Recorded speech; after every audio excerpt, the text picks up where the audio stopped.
Witajcie drodzy widzowie, z tej strony Wiktorial. Właśnie wróciłem z zagranicy i tym razem przygotowałem dla was recenzję pewnej fajnej fury, która była moim najskrytszym marzeniem z dzieciństwa. BMW E39. BMW serii 5 E39 zadebiutowało w 1995 roku i na dzień dobry rozgromiło wszystkich swoich największych konkurentów. E39 to następczyni kultowego modelu E34. W stosunku do swojego poprzednika, nowa piątka otrzymała solidny zastrzyk technologiczny oraz wyposażenie, jakiego nie powstydziłyby się auta produkowane dzisiaj. E39 było wygodniejsze, większe i szybsze od E34. Było największym konkurentem takich samochodów jak Audi A6 C5, Mercedes W210 oraz Alfa Romeo 166. Jednak E39 miało jedną wielką przewagę nad swoimi konkurentami, a była nią wygoda. Zdaniem wielu użytkowników tego modelu jest to prawdopodobnie najwygodniejszy samochód z tamtych lat oraz chyba najlepsze w historii auto wyprodukowane przez Bayerische Motorenwerke. Jest to idealne auto do pokonywania długich tras razem ze swoją kobietą. Wygoda podróżowania w tym samochodzie jest też głównym czynnikiem mocnego wyeksploatowania większości egzemplarzy, przez co mają one ogromne przebiegi oraz bardzo zużyte wnętrze. Jeśli chodzi o wnętrze i wyposażenie, to do E39 mogliśmy wpakować wszystko, co mogliśmy sobie wymarzyć. W BMW dostajemy samą karoserię z kołami i możemy dobrać sobie do niej wszystko to, co chcemy. Na przykład, jeśli dysponowaliśmy ogromną ilością gotówki bądź kartą debetową bez limitu, to mogliśmy sprawić sobie E39 na mega wypasie z silnikiem 4.4 V8, z bananowymi skórami, nawigacją satelitarną, systemem DSC,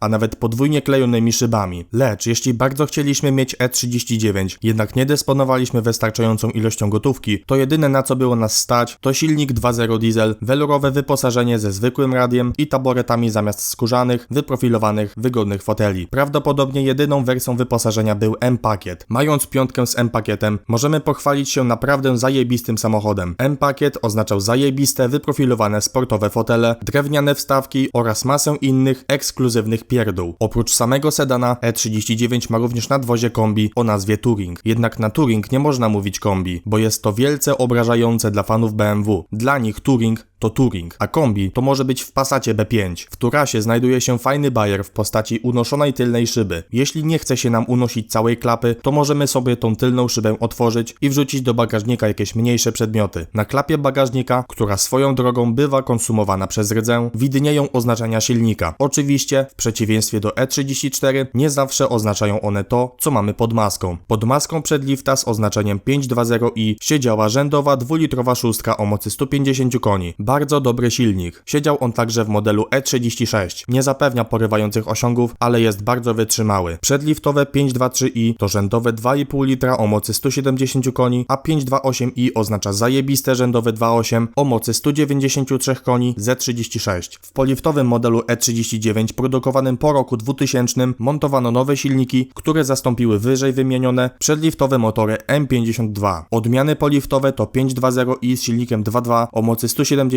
koni, dobre do gazu. 525i to 2,5 litra o mocy 193 koni, a 530i to 231-konne 3.0. No zajebiście, same rzędowe szóstki. Zajebista fura z zajebistymi silnikami. Pod najlepszymi i najzajebistszymi wersjami siedziały równie zajebiste silniki V8. Pierwsza V8 siedzi w odmianie 535i. Jest to silnik o pojemności 3,5 litra. Jest on dosyć mały, bo najczęściej V8 miały i mają pojemność co najmniej 4 litrów, a tutaj mamy V8 o pojemności 3,5 litra, generujące 235 lub 245 koni. Jedyną wadą tego silnika jest wysokie spalanie i wysokie koszty napraw, kiedy coś się w nim zesra. Sam silnik jest kozacki. Kolejna zajebista odmiana to 540i. Siedzi tutaj 4.4 V8 o mocy 286 koni. Na dzień dzisiejszy wszystkie odmiany z V8 pod maskami to egzemplarze, które kosztują krocie, gdyż zostały wyprodukowane w stosunkowo niewielkiej liczbie egzemplarzy. E39 z V8 pod maską to auto bardzo drogie w utrzymaniu i drogie w naprawie. Można byłoby to skorygować instalacją LPG, gdyby nie fakt, że te motory nie najlepiej współpracują z gazem. Jeśli chodzi o diesle, znowu te diesle, to najsłabszy bocianik Lekot wydaje 4-cylindrowe 2.0 na starej pompie o mocy 136 koni. Na klapie mamy wtedy 520D. Idąc dalej, mamy 525D z rzędowym 2,5 litra o mocy 136 koni mechanicznych. Moim zdaniem poniżej tej pojemności w ogóle nie opłaca się schodzić. Najlepszy diesel w tej furze występuje występuje pod oznaczeniem 530D. Jest to rzędowa szóstka o pojemności 2,9 litra, generująca 184 konie w przedlifcie i 193 konie w polifcie. Tak, jest to 2.9, nie 3.0. Ludzie mówią i piszą, że jest to 3.0 diesel. Gówno prawda. Jak już mówiłem, w E39 oznaczenie na klapie nie zawsze oznacza to, co naprawdę mamy pod maską. Oznaczenie 530D jest mylne. Pod maską znajduje się silnik o pojemności 2926 cm3. Po zaokrągleniu liczb jedności i dziesiątek zostaje nam samo 2.9. Matematyka. Trzeba unikać silnika 2,5 TDS. Nie jest to zły silnik, jednak większość z nich to wyjeżdżone trupy. Poza tym silnik ten jest zamulony w przeciwieństwie do diesla 2,5 od BMW. Chcecie to kupujcie, byleby był dobrze utrzymany. W przeciwieństwie do E34, E39 miało napęd tylko i wyłącznie na tył, a automat występował jako opcja wyposażenia, jak wszystko w tym aucie. Przedlifta od polifta najlepiej odróżnić jest po ringach, które występują w poliftach. Jeśli są ringi w lampach, to znaczy, że patrzycie na polifta. Wszystkie E39 po roku 2000 to polifty. Najlepsze zostawiłem na koniec. Nie bójcie się, nie zapomniałem o tym. BMW M5 E39. Jest to najrzadsza odmiana tego samochodu. Była ona produkowana od 1998 do 2003 roku. Z wierzchu wygląda jak normalne E39 z pakietem laminat z Allegro. Jednak pod maską tego niepozornego sedana drzemie 400-konne V8 o pojemności 4,9 litra. Każdy mówi, że to 5.0, ale to jest 4.9. Nie wiem, co oni mają z tym 5.0. W dodatku ten potężny silnik był sprzężony z 6-biegowym manualem wyprodukowanym przez niemiecką firmę Getrack. Wiecie, co to za firma? Ta sama, która stworzyła manuela do Toyoty Supry oraz Focusa RS pierwszej generacji. Była to chyba jedyna wersja tego samochodu, która nie miała inwalidy nawet w opcji. Silnik to tak naprawdę zmodyfikowany silnik 4.4 V8 o oznaczeniu M62B44. W Stanach miał on problem, ponieważ zasiarczone paliwo nie służyło dobrze tej jednostce. Po wyeliminowaniu tego problemu pojemność silnika została zwiększona z 4.4 do 4.9 litra. Aby nowy model mógł być sprzedawany na wielu rynkach świata, z uzyskanych 408 koni moc silnika zmniejszono do równych 400 koni. I to był strzał w dziesiątkę. BMW M5 E39 było największym konkurentem Mercedesa W210 E55 AMG, Audi RS6 C5 oraz Jaguara XJR. Wracając do normalnego E39, to warto wspomnieć o usterkach, jakie nękają to auto. Poza rdzą, która najczęściej pojawia się na klapie bagażnika, E39 prześladuje wadliwa elektronika. Dotyczy to głównie egzemplarzy z bogatszym wyposażeniem. Jeśli nie macie niczego poza radiem, to wszystko powinno być ok.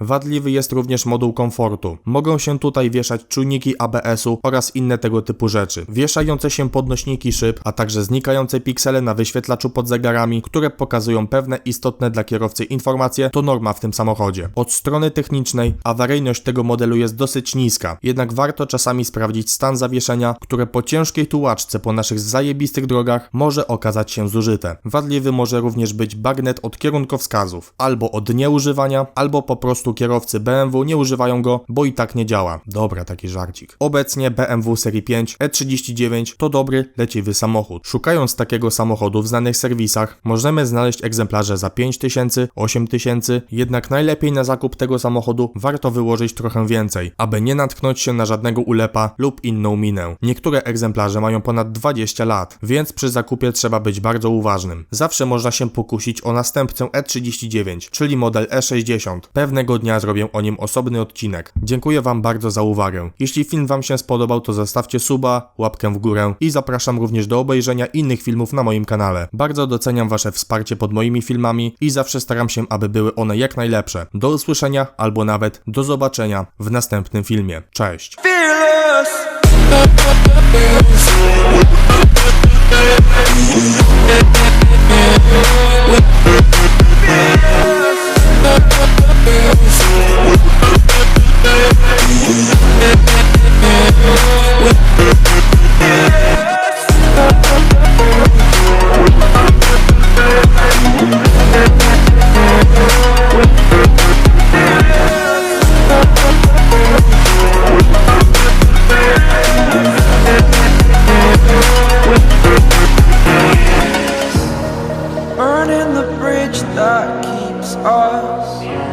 I'm here and I'm feeling